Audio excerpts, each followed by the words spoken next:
Hello guys, bersama saya lagi dalam Alright Napa Channel. Isu di Dewan Rakyat, sahabat semua. Satu lagi perkara yang ditanya oleh ahli parlimen daripada Parti PAS yang begitu sombong, sempat menyindir, berpolitik dan sebagainya. Jadi isu yang dipolitikan oleh PAS ini sehingga mereka menggelar Black Friday. Dan satu ketika pada satu mesyuarat MKI Sultan Selangor, ya kesal ya sehingga mereka menggelar ya perkara itu sebagai Black Friday. Dan hari ini ketika memberikan soalan, beliau sempat ya untuk menyindir, sempat juga untuk provokasi dan juga bersikap biadab, sahabat-sahabat semua. Itu pandangan saya lah. Bagaimana dengan Anda pula? Tapi sebelum itu, mari saya ingin membawakan Anda untuk mendengar soalan dan juga jawapan daripada Timbalan Menteri. Jadi tanpa mau masa, sahabat semua, mari kita tonton bersama video ini. Datuk Seri Taqiyuddin bin Hassan, Kota Baru. Terima kasih Tan Sri Yang Di-Pertua. Soalan saya nombor 4, saya minta jawapan yang tepat. Terima kasih. Terima kasih. Sila Menteri. Assalamualaikum warahmatullahi wabarakatuh. Assalamualaikum. Terima kasih Tan Sri Yang Di-Pertua. Terima kasih YB Kota Baru.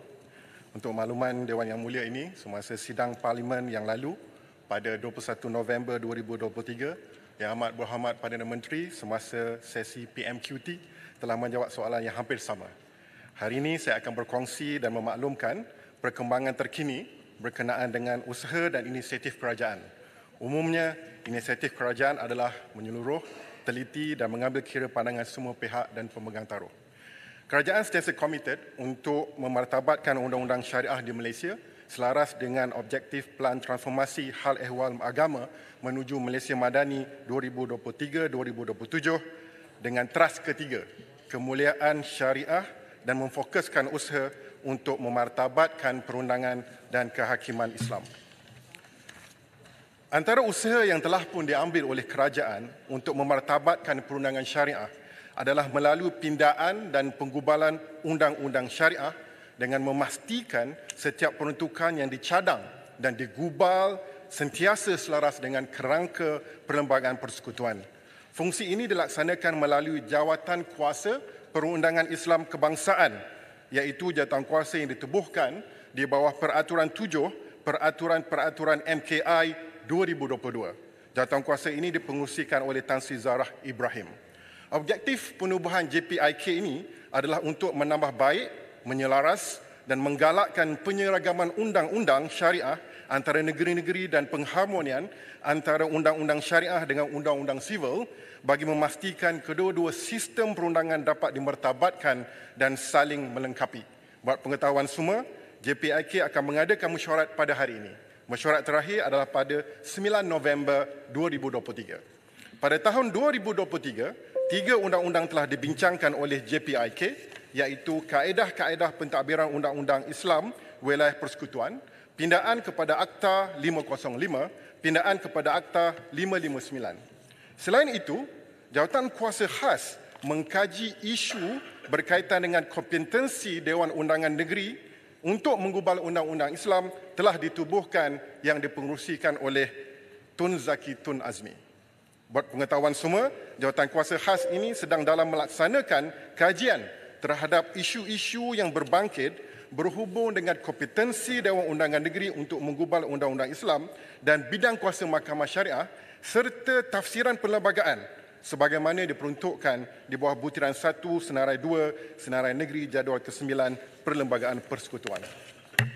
Jawatan Kuasa Khas ini perlu membentangkan hasil kajian yang telah dilaksanakan dalam tempoh setahun kepada mesyuarat MKI dan buat pengetahuan semua, Jawatan Kuasa Khas telah pun membentangkan laporan awal kepada MKI pada 15 Februari 2024. Selain daripada itu, kerajaan juga melalui JAKIM mengadakan rundingan dari masa ke semasa menerusi platform Majlis Dialog Perundangan Islam Kebangsaan. Mesyuarat terakhir Majlis Dialog diadakan pada 9 hingga 11 Oktober 2023, selama 3 hari. Selain itu, kerajaan juga sedang dalam tindakan untuk mengadakan satu konvensyen khas memartabatkan perundangan syariah dalam masa terdekat. Kerajaan juga dalam usaha menubuhkan Akademi Kehakiman Syariah Malaysia bagi memperkasakan perundangan dan kehakiman syariah dan ini adalah antara merupakan intipati ucapan Duli Yang Maha Mulia Sultan Selangor semasa mesyuarat MKI ke-71 pada 15/2024. Perkara ini merupakan antara usaha dan komitmen kerajaan untuk memartabat, menambah baik serta mempertahankan undang-undang syariah. Terima kasih. Sila Ketua Baru. Terima kasih Tan Sri Ketua. Terima kasih. Yang berhormat, saya order menteri dapat timbalan menteri. Harap ini bukan skema. Saya order menteri dapat timbalan menteri, tapi tak apalah. Terima kasih. Terima kasih Yang berhormat. Saya ada soalan beberapa peringkat soalan tambahan agak panjang sikit. Minta Yang berhormat teliti. Adakah kerajaan sedar? Saya yakin kerajaan sedar. Ekoran daripada satu keputusan Mahkamah Persekutuan pada 9/2 tahun 2024 terhadap cabaran ke atas 18 peruntukan di dalam enakmen Kanun Jenayah Syariah 1 Kelantan 2019 yang mana 16 seksyen telah diisytiharkan oleh Mahkamah Persekutuan sebagai null and void, batal dan tidak sah. Adakah kerajaan sedar bahawa di samping keputusan tersebut, terdapat sebanyak 13 lagi enakmen jenayah syariah di negeri-negeri seluruh negara yang mempunyai peruntukan yang sama yang telah dibatalkan oleh Mahkamah Persekutuan pada 9/2 tahun 2024. Dan salah satu daripadanya yang berhormat ialah satu akta yang bernama Akta Kesalahan Jenayah Syariah Wilayah Persekutuan tahun 1997 yang telah diluluskan oleh Parlimen ini pada 19 hari bulan 12 tahun 1996. Jadinya akta ini. Dan Yang Berhormat Tambun pada masa itu, Yang Berhormat Pematang Pauh adalah salah seorang ahli Parlimen, malahan timbalan Perdana Menteri yang meluluskan akta ini. Yang mana akta ini pada pandangan saya berdasarkan keputusan kes Ni Ilin, ianya mempunyai peruntukan yang telah dibatalkan. Antaranya 8 seksyen di dalam akta ini belum lagi enactment di negeri-negeri, 12 negeri lagi yang telah diisytiharkan batal pada 9 hari bulan 2 yang baru. Soalan saya, bagaimanakah Yang Berhormat ataupun Yang Berhormat Menteri ataupun kerajaan hendak menguruskan perkara ini apabila peruntukan yang berkaitan seumpama yang telah dibatalkan ini masih ada lagi dalam undang-undang di peringkat negeri. Sebagai contohnya, kesalahan berjudi di negeri Pahang ada dalam enactment jenayah syariah Pahang, tapi berdasarkan kes Ni Ilin ianya tidak boleh dikuatkuasakan, tidak boleh dilaksanakan kecuali ianya akan dicabar. Seterusnya saya nak tanya Yang Berhormat, apabila sesebuah negeri membuat sesuatu enactment di dalam Dewan Undangan Negeri, ini berkaitan kompetensi Dewan Undangan Negeri. Kerajaan negeri mempunyai satu rujukan yang sah di dalam kerajaan, iaitu Wakil Jabatan Peguam Negara yang bernama Penasihat Undang-Undang Negeri. Semua LA di negeri adalah pegawai daripada Jabatan Peguam Negara. Penasihat undang-undang di sesebuah negeri sudah tentulah memberi nasihat kepada kerajaan-kerajaan negeri sebelum kerajaan itu membawa satu-satu rang undang-undang ke Dewan Undangan Negeri supaya rang undang-undang itu tidak bercanggah dengan peruntukan Perlembagaan Persekutuan. Jadi sekarang ini seolah-olahnya yang bersalah kerajaan negeri, sedangkan kerajaan negeri telah dinasihatkan secara rasmi oleh Wakil Peguam Negara di dalam. Jadi soalan saya, apa tindakan kerajaan untuk membetulkan keadaan ini? Dan yang ketiga Yang Berhormat, ini soalan penting Tan Sri. Ya, yang ketiga, ada yang mengatakan bahawa peruntukan jenayah syariah di dalam enactment jenayah syariah negeri-negeri merupakan satu kesalahan yang disebut takzir, bukannya hudud, bukannya kisas. Saya nak tanya pandangan Yang Berhormat, sebab Yang Berhormat pun profesor dalam syariah. Ya, adakah Yang Berhormat bersetuju dengan saya kalau saya mengatakan bahawa segala kesalahan jenayah syariah di dalam enactment negeri-negeri seluruh negeri di Malaysia termasuk wilayah persekutuan dibuat juga berdasarkan sumber-sumber hukum, iaitu Quran, hadis, ijma' dan juga qiyas. Adakah Yang Berhormat bersetuju bahawa inilah asas kepada pembentukan kesalahan jenayah syariah di dalam enakmen negeri, bukan sebagaimana Undang-Undang Jenayah Mahkamah Sivil yang berdasarkan common law Inggeris dan juga Undang-Undang Jenayah daripada India? Mohon penjelasan. Terima kasih. Terima kasih. Terima kasih Yang Berhormat. Tiga soalan. Saya cuba menjawab secara menyeluruh, insya-Allah.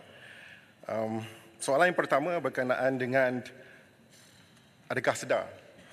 Sebenarnya kerajaan sedar dan telah pun melaksanakan inisiatif-inisiatif yang diperlukan. Mahkamah Persekutuan pada 9 Februari 2024 telah memutuskan bahawa peruntukan dicabar dalam enakmen Kanun Jenayah Syariah Kelantan ada 2 yang sah dan ada 16 yang dibatalkan.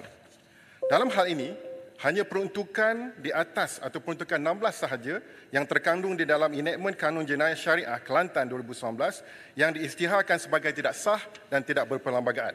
Peruntukan-peruntukan dalam akta enakmen Ordinan Jenayah Syariah di negeri-negeri lain masih lagi sah dan berperlembagaan dan boleh dikuatkuasakan selagi keperlembagaan peruntukan-peruntukan tersebut tidak dicabar dan tidak diisytiharkan sebagai tidak sah dan tidak berperlembagaan.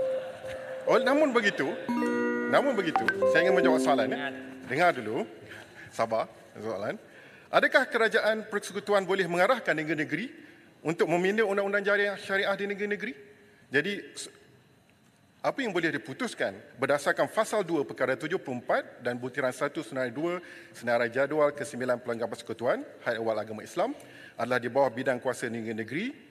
Maka Yang di-Pertuan Agong, Sultan dan Raja merupakan pihak berkuasa utama yang perlu dirundungi dan perlu memberi perkenan atas nasihat Majlis Agama Islam Negeri. Dan apa yang boleh dirumuskan buat pengetahuan semua, buat pertama kalinya kerajaan dengan titah ucapan Duli Yang Maha Mulia Sultan Selangor telah menubuhkan jawatan kuasa khas mengkaji kompetensi DUN dan mohon bersabar. Dan jawatan kuasa khas ini telah pun bersyarat mingguan dan laporan pertama telah pun dilaporkan kepada MKI. Dan insya-Allah dalam masa setahun kita akan dapat satu penyelesaian yang tuntas yang kita boleh laksanakan berdasarkan kepada apa yang diputuskan oleh laporan jawatan kuasa khas tersebut. Soalan yang pertama. Soalan yang kedua berkenaan dengan AG, berkenaan Jabatan Peguam Negara. Boleh dikatakan pada tahun 2021 dalam kes Iki Putra, Jabatan Peguam Negara tidak pun intervened, mencelah. Dalam kes yang ini juga, dalam kes Nia Elin, Jabatan Peguam Negara juga tidak mencelah. Maknanya ini merupakan satu tindakan yang konsisten oleh Jabatan Peguam Negara melihatkan kepada keseluruhan perkara dan faktor yang ada pada hari ini. Itu merupakan konsistensi yang ada dilaksanakan oleh Jabatan Peguam Negara dan saya ingat bahawa pada 2021 bukan kerajaan madani. Yang ketiga berkenaan dengan takzir. Sebenarnya kita telah pun menghantar soalan kepada Jabatan Mufti, kepada Jabatan Mufti Wilayah Persekutuan dan umumnya Jabatan Mufti juga menjawab bahawa Mahkamah Sivil juga melaksanakan undang-undang takzir. Cuma ada beberapa perkara yang belum lagi cukup dan belum lagi memenuhi keseluruhan aspek syariah. Terima kasih. Jawab soalan tu. Kota Baru. Takzir itu adakah berdasarkan sumber-sumber hukum? Kota Takzir Baru. di Mahkamah Syariah. Baik, itu jawapan Menteri. Silakan Leda. Terima kasih Tan Sri Speaker. Soalan saya mudah. Benarkah ada dakwaan yang mengatakan bahawa dengan perkara yang berlaku ini maka terhakisnya akidah dan syariah? Dan apakah tindakan kerajaan untuk memperkasakan syariah? Terima kasih. Di dalam mesyuarat MKI, titah ucapan Duli Yang Maha Mulia Sultan Selangor juga telah menekankan aspek ini dan juga kalau kita lihat secara umumnya bahawa dalam kes ini ianya hanya untuk memberikan satu tafsiran Perlembagaan Persekutuan kepada kompetensi sama ada Dewan Undangan Negeri membuat undang-undang ataupun Parlimen yang membuat undang-undang. Maka dengan itu tidak ada isu Mahkamah Syariah terancam, tidak ada isu kerana ianya telah memberikan satu panduan dan rujukan kepada semua bahawa inilah tafsiran perlembagaan yang ada, yang perlu dihormati, yang perlu kita laksanakan. Terima kasih. Baik, seterusnya saya jemput Datuk Sri Doris Sofia, anak brodi Sri Aman. Terbaik, terbaik sahabat-sahabat semua. Itu dia jawapan padu. Sebenarnya apa yang soalan yang dikemukakan oleh pemimpin daripada PAS itu adalah satu soalan ya berpolitik, soalan yang memerangkap. Tapi dijawab dengan begitu tenang ya, dijawab dengan begitu baik sekali oleh timbalan menteri. Walaupun dia sempat menyindir kononnya yang dia order menteri, tapi timbalan menteri yang datang menjawab, ya, adakah ini skema, katanya itu bagi saya adalah satu kenyataan yang biadab. Ya, kerana walaupun timbalan menteri yang menjawab, dia bukanlah seorang skema, dia adalah individu yang dilantik sebagai timbalan menteri dan bertanggung jawab untuk menjawab soalan-soalan sekiranya menteri berkenan tidak dapat hadir ya, kerana dikatakan hari ini ya sibuk ya dengan urusan ya, seperti mana Perdana Menteri hari ini tidak hadir kerana ya, kalau saya tidak silap kerana kehadiran pemimpin ya bersama ya, hosting ya kehadiran pemimpin daripada Kamboja, menyebabkan Datuk Seri hari ini tidak berada di dalam Dewan Rakyat dan mungkin esok akan berada dalam Dewan Rakyat untuk menjawab soalan-soalan ya yang akan diberikan kepada Perdana Menteri ataupun dikenali sebagai question time Perdana Menteri. Jadi sahabat semua, itu dia sekali lagi kita dipertontonkan walaupun sudah ditegur, tapi pemimpin-pemimpin ahli-ahli parlimen daripada PAS ini masih menunggang, masih memprovokasi dan juga berpolitik walaupun tipis di sana. Tapi memang tidak lari kerana itulah DNA mereka, tidak lain tidak bukan kalau bukan bermain dengan isu politik, isu yang ditunggang ya, itulah sebenarnya ya gelaran ataupun perkara yang selalu dilakukan oleh pemimpin-pemimpin PAS. Itu pandangan saya sahabat semua.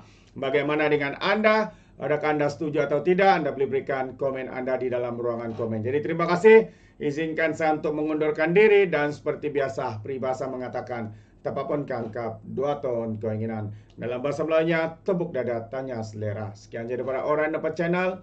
Sampai kita berjumpa lagi. Bye bye.